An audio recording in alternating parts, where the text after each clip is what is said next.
Welcome to Cryptid Monologues. Let's dive into a world where myths meet imagination. Here we unravel chilling tales of cryptids, Bigfoot, Wendigos, Dogman, skinwalkers, and more. These stories are crafted to ignite your imagination. These stories are purely fictitious, and names and/or events are purely coincidental. If you like these kind of stories, please give a like and subscribe. Click on the notification bell to stay up to date. Thanks for listening. Let's get into it.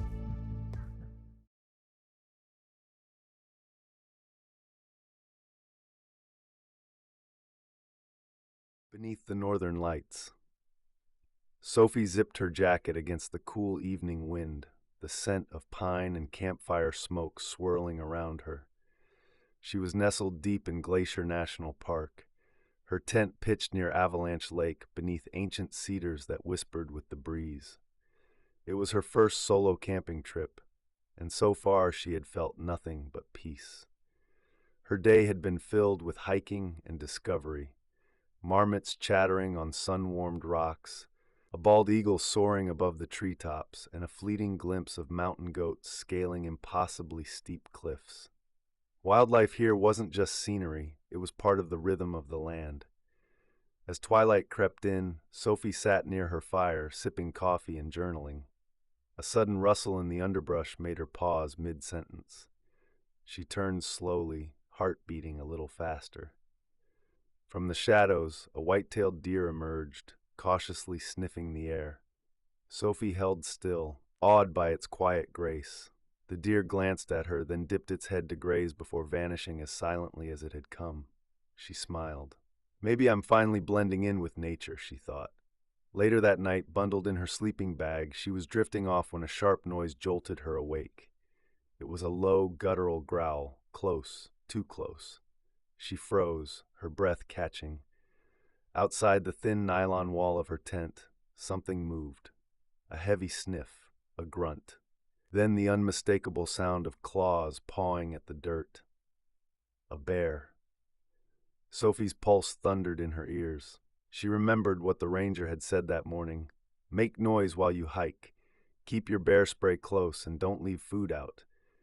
She had stashed her food in the bear-proof container provided at the site, but still, this bear was curious. For several minutes, the creature lingered.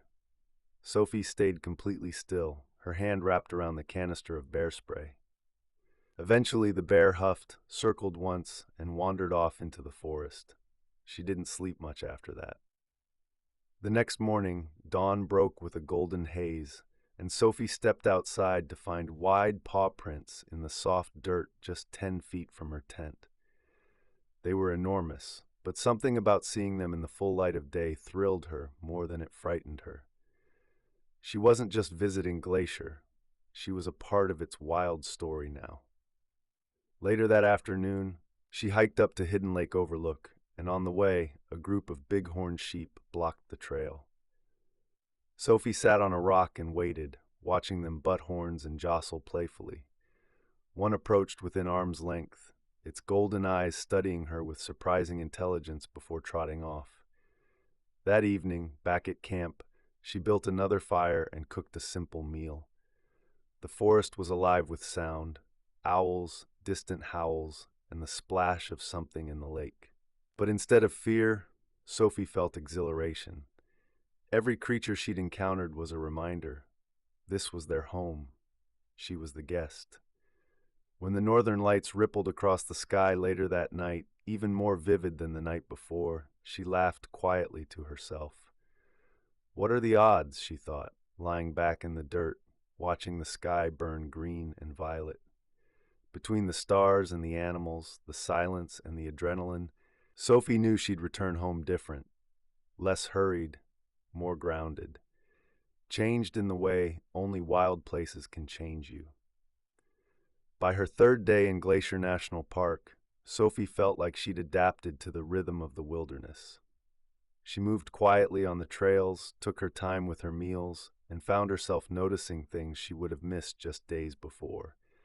The way the clouds gathered over the mountains before rain, or how the moss pointed toward moisture and shadow. But that morning, something felt different.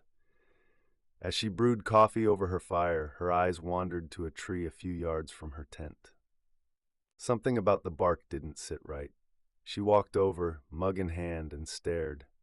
Deep, deliberate claw marks. 4 evenly spaced grooves, like talons had raked down the trunk. They weren't fresh, maybe a day or two old, but they were unmistakably large, higher than her head. She pressed her fingers into the marks. Too high for a black bear, she thought, and too sharp for a climbing animal like a raccoon. She chalked it up to a grizzly. After all, the rangers had mentioned recent sightings in the area. But an hour later, during a short hike along a muddy trail skirting the lake, she stopped cold. Tracks. Large, wide-padded prints, too large for a coyote, too precise and canine to be a bear. They weren't human, and they weren't hooves.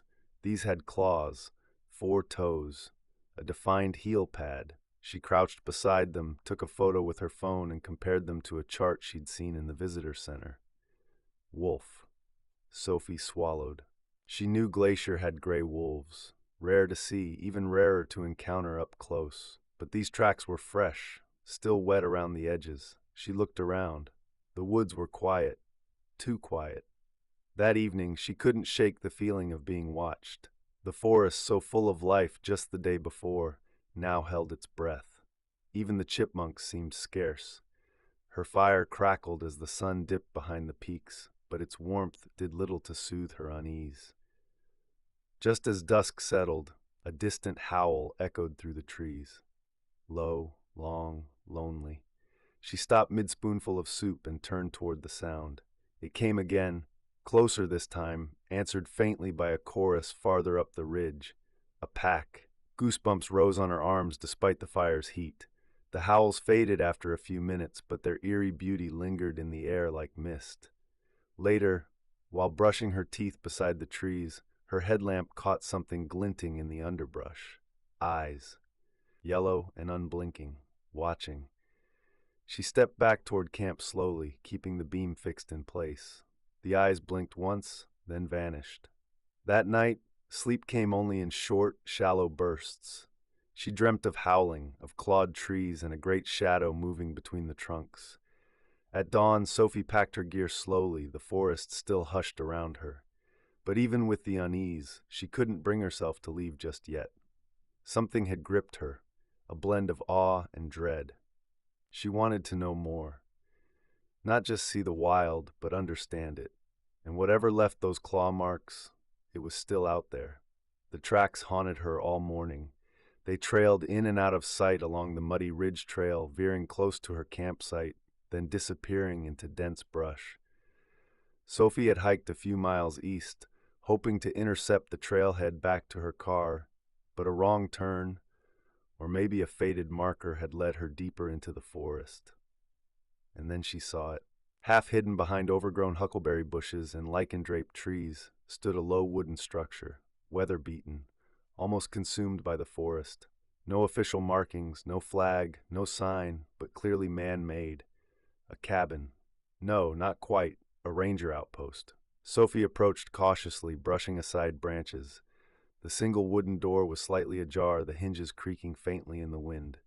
She knocked once, then called out, "Hello? Anyone here?"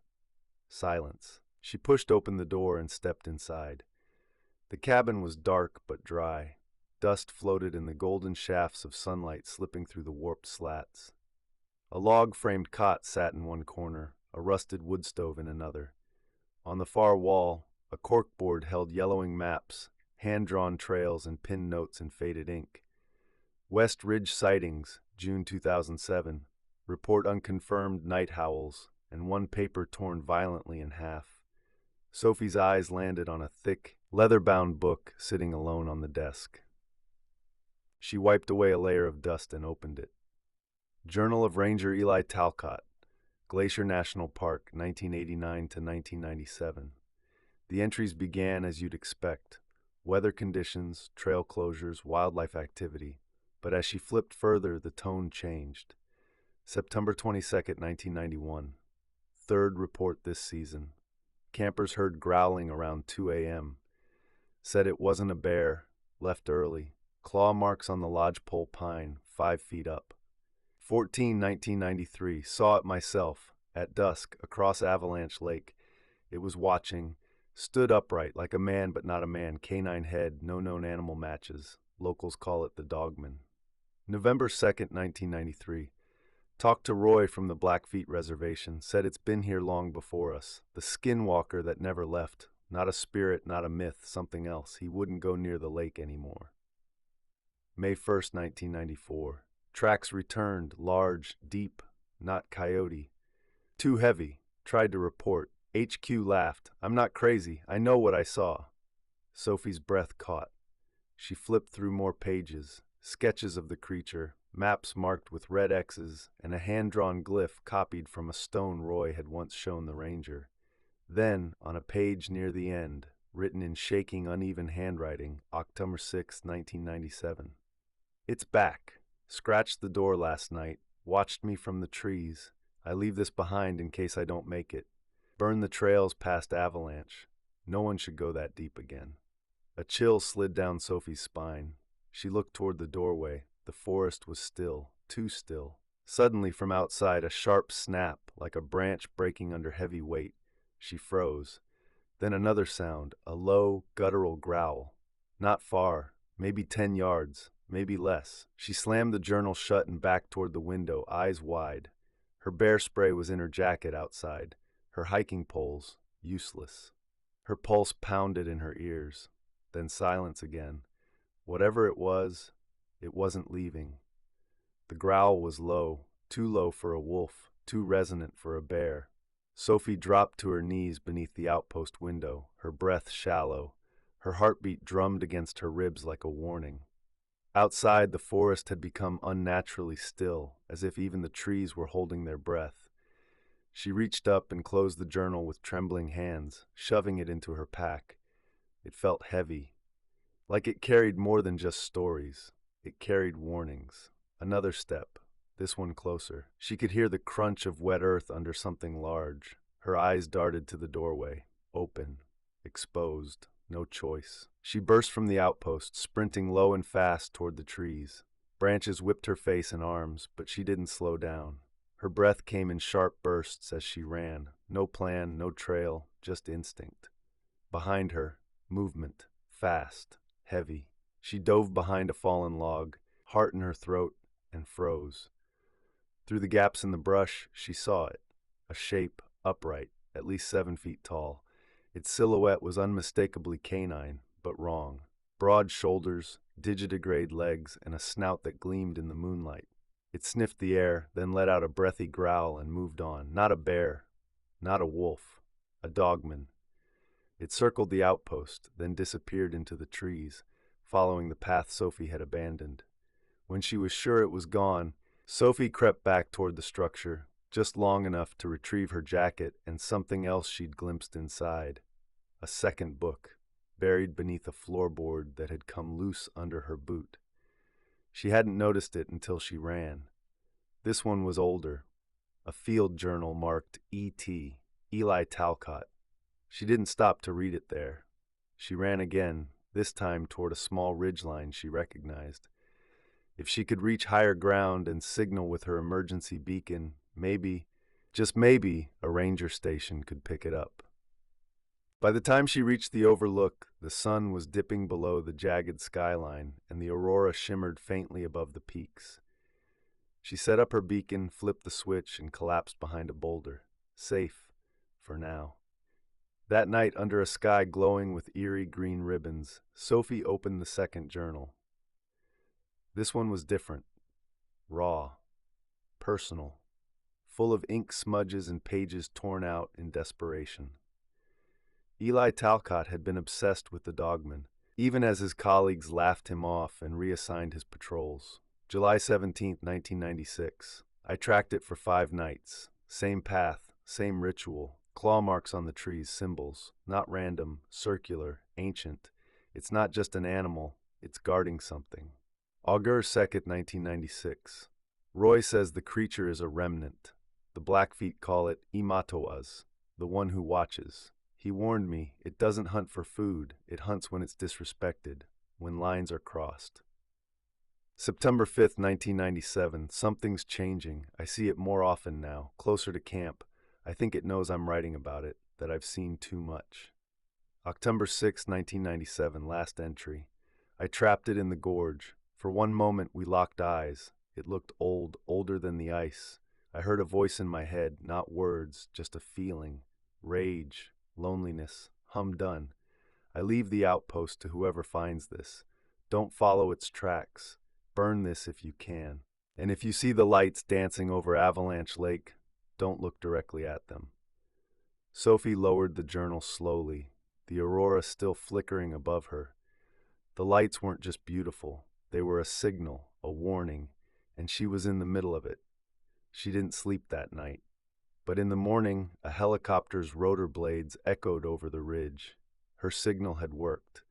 As she was lifted into the sky, she looked back one last time. The outpost. The forest. The claw-marked trees. She had escaped, but she knew it wasn't over. The Dogman wasn't a myth, it was Glacier's oldest secret. And now, Sophie was part of its story. It had been 6 weeks since Sophie left Glacier National Park, but she hadn't truly left it behind. The nightmares still came. Low growls in the trees, eyes glowing yellow, claw marks across sky and stone. But it wasn't fear that stayed with her. It was the feeling of something unfinished, something watching. She'd read every page of Ranger Talcott's journals multiple times. She'd scoured online forums, local records, and old newspaper clippings. But all trails led back to one name, Roy Two Eagles, a respected elder of the Blackfeet Nation, the man Talcott called the last one who knew the truth. Sophie finally made contact through the Tribal Heritage Center in Browning, Montana. A quiet woman behind the desk said, "If Roy wants to talk to you, he'll find you." Then handed Sophie a slip of paper with a location, Chief Mountain Road, east of the park. Dusk. Come alone. Sophie drove past the edge of the prairie where the land tilted into the foothills of the Rockies. The late sun bathed everything in golden silence. Eventually, she found a small wooden bench beneath a twisted pine. A man sat there, waiting. Roy Two Eagles looked like a tree himself, weathered and strong. His eyes were sharp, steady. He said nothing as she approached, just nodded once and gestured for her to sit. For a long time, neither spoke. Then he said, "You saw it." It wasn't a question. Sophie nodded. "The Dogman, or whatever it is." Roy exhaled slowly. "You saw more than most ever do, and you lived. That matters." "I need to know," Sophie said. "What is it? Why is it there?" He looked toward the mountains, toward the sharp teeth of the peaks etched into the sky. "We call it Imatowaz, the one who watches. Old stories say it came during the long cold, when the ice covered everything. It was not beast, not man, something between. The forest gave it a place. It became part of the land, like the wind, like the thunderbirds." Roy pulled something from his coat, a smooth river stone, etched with an ancient symbol. Sophie recognized it from Talcott's sketches. "It guards the veil between the worlds," Roy continued, "where the living and the spirits overlap. The old trails cross too deep. The government built roads where they shouldn't have. People camped in places once meant only for ceremony." "It doesn't just kill," Sophie whispered. "No," Roy said. "It punishes. It reminds." Sophie listened close. "Talcott tried to stop it, to understand it." Roy's expression darkened. "He got too close. The land gives warnings. He ignored them, so the land took something back." Sophie reached into her backpack and handed Roy the journal. "I think he wanted this to be found," she said. Roy accepted it carefully, like it was a living thing. "It's not just his story now," he said. "It's yours too." Then he stood. "You want to help? Don't write an article. Don't make it into a ghost story for tourists. Protect the land. Respect the old paths. And when you hear howling, don't answer." Sophie nodded. She had come searching for the truth. She hadn't expected reverence to be the answer. As Roy turned to leave, he paused and said one last thing. "Remember, Sophie, just because a story is old doesn't mean it's finished." Jamie Ruiz wasn't supposed to be this deep in Glacier. A graduate student in environmental anthropology, she had come to the park chasing whispers, not of legends, but of land use, spiritual sites, and lost trails forgotten by modern maps. Her advisor had laughed when she mentioned stories about the Dogman. "You're writing a thesis, not a campfire tale," he'd said. But Jamie had found something, not in an academic archive, but in a ranger's estate sale near Kalispell. Tucked between old uniforms and topo maps was a leather pouch. Inside, a partial journal with entries written in a woman's tight, looping hand. Sophie Lang. Most of the pages were weather-worn, some were illegible, but the final page was clear. "Roy said not to write, but I think someone will need this someday. If you find this, go to the gorge above Avalanche Lake. The trail doesn't appear on any map. Follow the claw marks, but only if you really want to know." Jamie wasn't the type to ignore a challenge. She hadn't told anyone where she was going. It was only meant to be a short solo hike, just a weekend. Now, standing at the edge of a narrow ravine above the mirror-like lake, she began to see them. Not imagined, not random. Claw marks. Deep. Purposeful. Just like the journal had described. She followed them down a steep deer path, the kind that disappeared and reappeared depending on the angle of the sun. The deeper she hiked, the quieter everything became. The forest was wrong. At one point she found a tangle of old camping gear, half buried by leaves and moss, a rusted mess kit, a boot, and beside it a laminated photo ID cracked with age. Sophie Lang. Jamie knelt, heart racing. The woman had vanished, officially lost in Glacier. No body ever found, but here was her last trace. And just beyond that, a single, hand-carved totem standing upright in a ring of stones, canine in shape, with eyes carved to face east. A cold wind slid across Jamie's neck. The sun was setting, fast. The shadows were long and clawed. She should have turned back. She wanted to turn back, but from the trees came a low, drawn-out howl. And Jamie, despite everything, stepped forward. The howl faded into silence. Jamie stood at the edge of the stone circle, her breath sharp in her chest.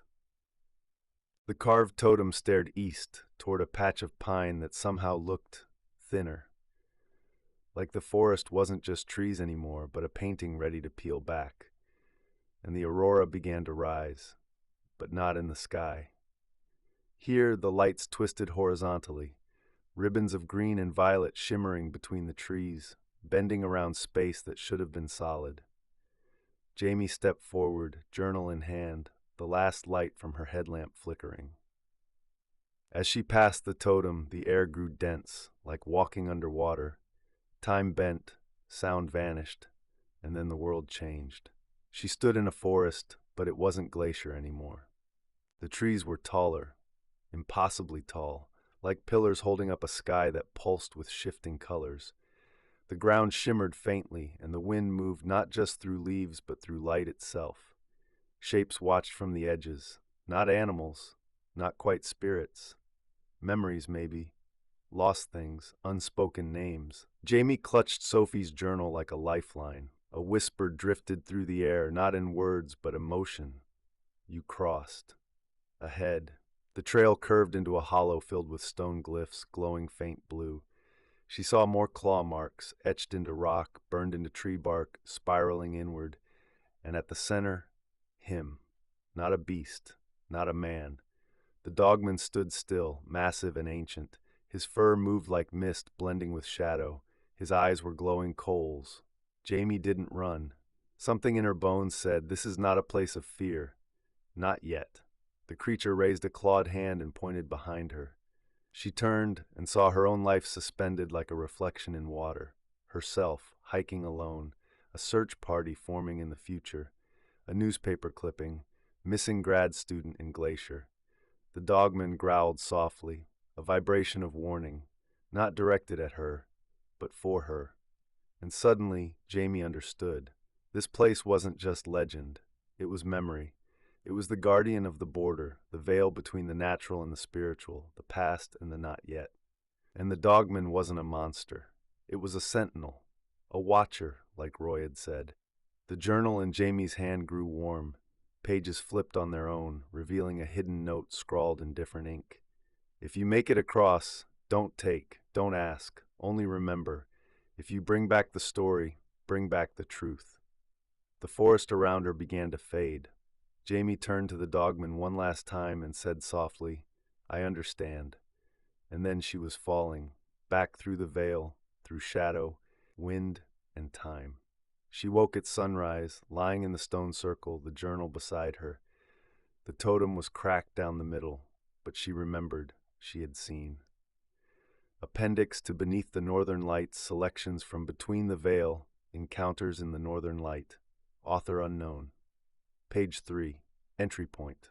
There is a place east of Avalanche Lake where the air folds differently. Not like fog, like memory, like standing where someone just died or was just born. You won't see it on a map, but the trees know.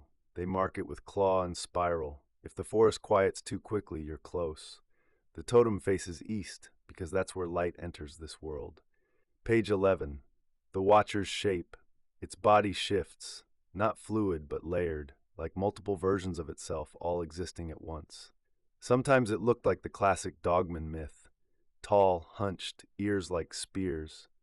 But in the veil, I saw a child's shadow behind its outline. A soldier's voice, a woman's hand. It is not one thing. It is memory given form. It is what we fear because fear is a doorway. Page 17, What the Veil Protects. On the third crossing, I followed a trail made entirely of bone. They weren't remains. They were placeholders, like exiled ancestors. I believe this place is where truth waits, not facts. Truth, the old kind, the dangerous kind. I saw a glacier bleeding into sky, a stag with two shadows, a broken compass that still pointed toward regret. The veil is not just barrier, it's reminder of what we lost, of what we ignored, of what we owe. Page 24, Voices in the Wind. I asked it a question once, not aloud. Your mouth doesn't work in the veil. You have to feel the question. I asked, "Why do you show yourself to us?" The answer came back as heat behind my eyes, "Because you forgot to listen to the land, so I came walking." Page 31, About the Missing. Talcott wasn't the first, neither was Sophie. The Dogman keeps some, but not out of cruelty, out of balance.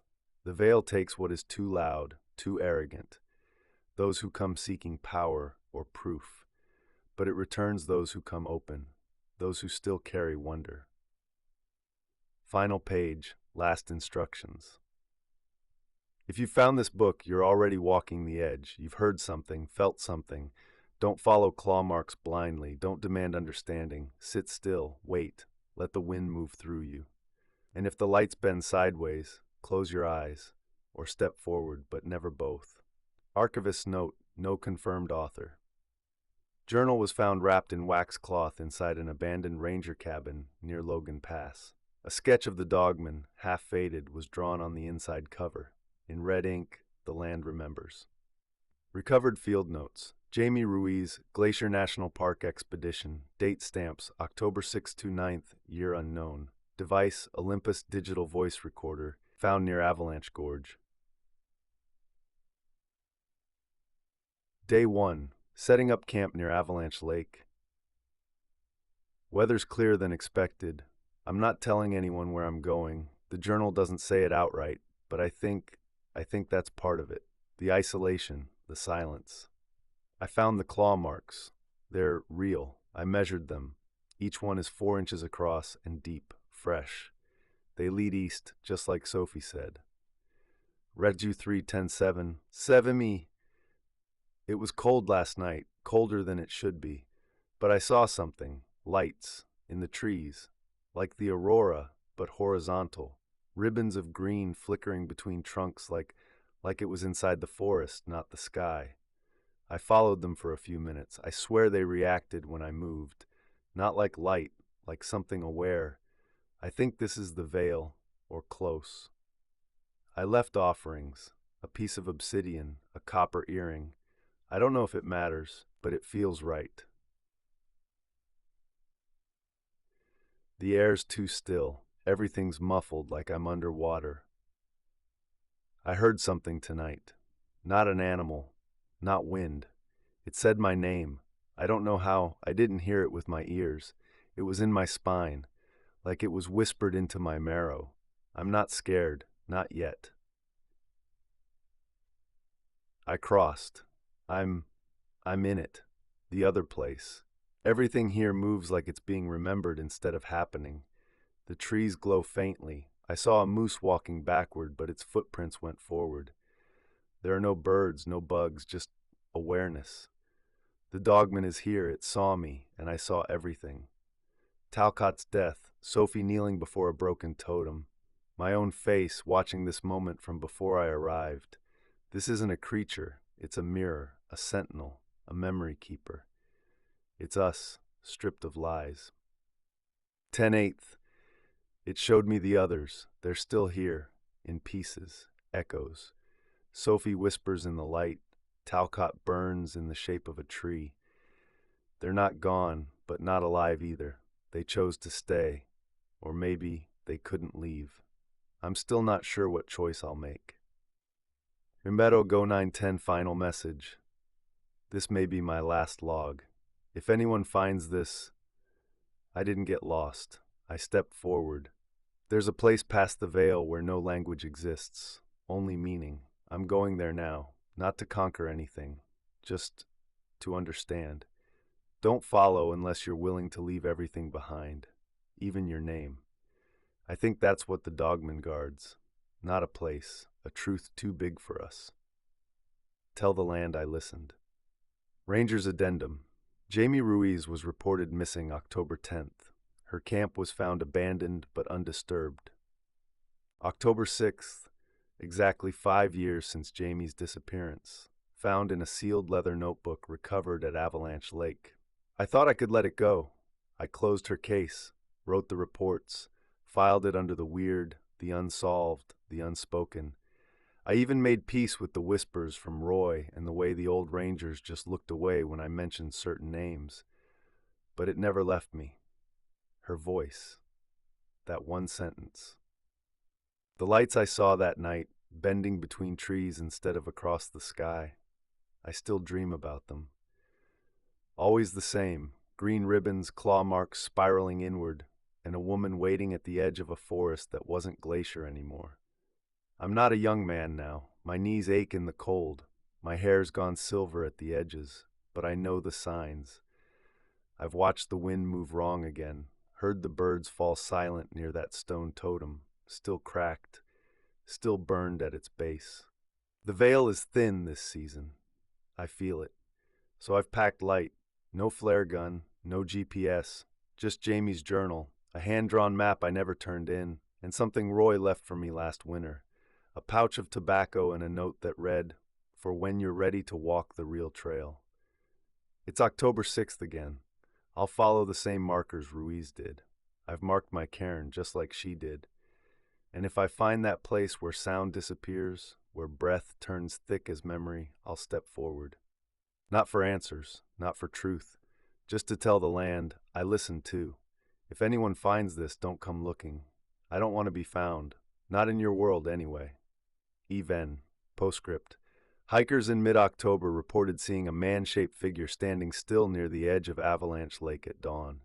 No footprints, no camp, just a worn ranger's hat resting on a tree stump nearby. The wind that morning carried the scent of pine, smoke, and something older. Sit down, keep your voice low. Listen, not with your ears, but with your blood. Long before fences, roads, and rangers, there was a trail known only to the dreamers and those who speak with the land. It weaves not just through Glacier, but through the oldest parts of the world, the parts that have memory, not just shape. We call it the path where the breath stops. Some call it the veil. On that path lives a being we do not name carelessly. But since you ask, and since you come with sincerity, not hunger or pride, I will tell you how we see it. We know it as a Payokomi's shadow, the one who walks between. The story of the shadow walker. A Payokomi, the creator, gave the world form, mountain, sky, water, beast. But even the creator could not shape choice. That belongs to people. and people, when their hearts stray from harmony, invite imbalance. From the echo of that imbalance, a shadow took form. It was not evil, not cruel, but it was watchful. It walks when the world forgets. When trees are cut too deep, when rivers are poisoned, when names are spoken with no offering. Sometimes it appears as a great dog with human eyes, sometimes as a tall figure with fur like ash and claws of memory. Sometimes you just feel it, like you're being seen not by something new, but by something very old that already knew your name. We do not hunt it. We do not challenge it. We listen. The rules of the veil. Our grandfathers said there are rules for passing near where the shadow walker dwells.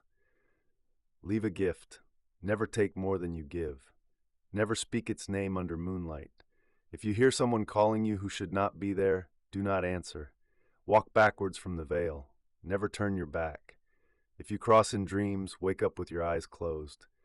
Some who saw the shadow were returned, changed. Others stayed, not trapped, but chosen. Because the land saw something in them that could help it remember itself. The meaning of the Dogman. You call it Dogman. That's fine for your stories. But know this, it is not a cryptid, not a beast. It is a guardian of forgotten agreements between humans and the land. When it walks, it's not hunting, it's reminding us of the balance we broke, of the ancestors we stopped honoring, of the names we let fall silent. Roy ends the story by looking to the horizon. The land doesn't want revenge, it wants respect. And when you feel that presence, that's not it chasing you. That's it waiting to see what kind of person you are. Thanks so much from Cryptid Monologues for watching. If you enjoyed this video, don't forget to hit that like button and share your thoughts in the comments below. Make sure to subscribe and click the notification bell so you never miss an update. And hey, while you're here, check out these videos. You'll definitely love them. See you in the next one.